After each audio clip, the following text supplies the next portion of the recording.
Loki is on the same journey that Thor was on in the first Thor movie, right? Loki even like references in that in like, he goes to Midgard, he comes back, he's different. Think about who Thor was in the first Thor film.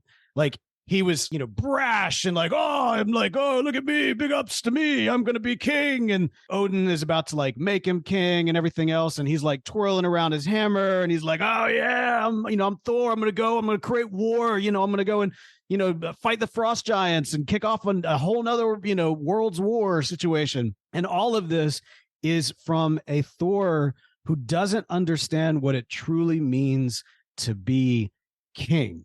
He doesn't understand what a Thor is, who truly understands what it means to rule. And so Odin is disgusted by this. He banishes him and he sends him away until he is worthy enough to come back. And if you think about Thor's journey throughout all of the MCU, or at least all of the kind of the Infinity Saga, it is about Thor learning what it means to be humble, to be king, right? And I mean, like, admittedly, when it's all said and done, you get to all the way to Endgame, and he is the most humble, the most broken he ever has been.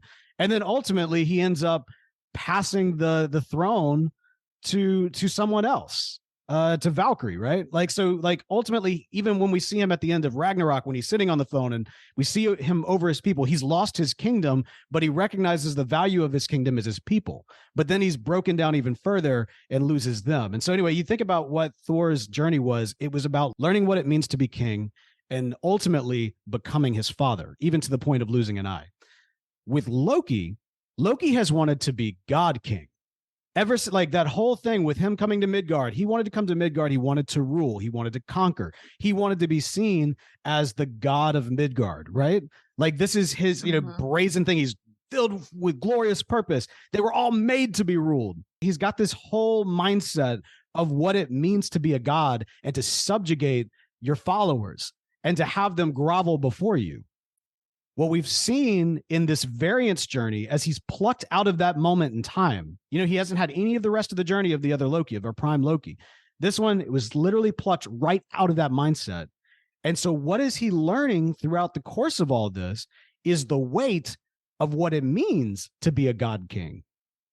He, like the language he even uses, you can't just give people free will and leave them at that. It's a recognition that to like create or to end up in this kind of creator role and grant your creation full-fledged free will and let them run amok is to be a absentee parent and to be a god that doesn't care.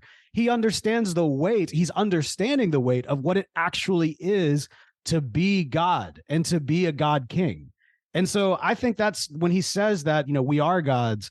I don't necessarily see that as a sadness of like, oh, I used to be the god of mischief and now I'm the god of order. I see it as he understands maybe for the first time the weight of everything he ever said he wanted, he now has, but he understands it.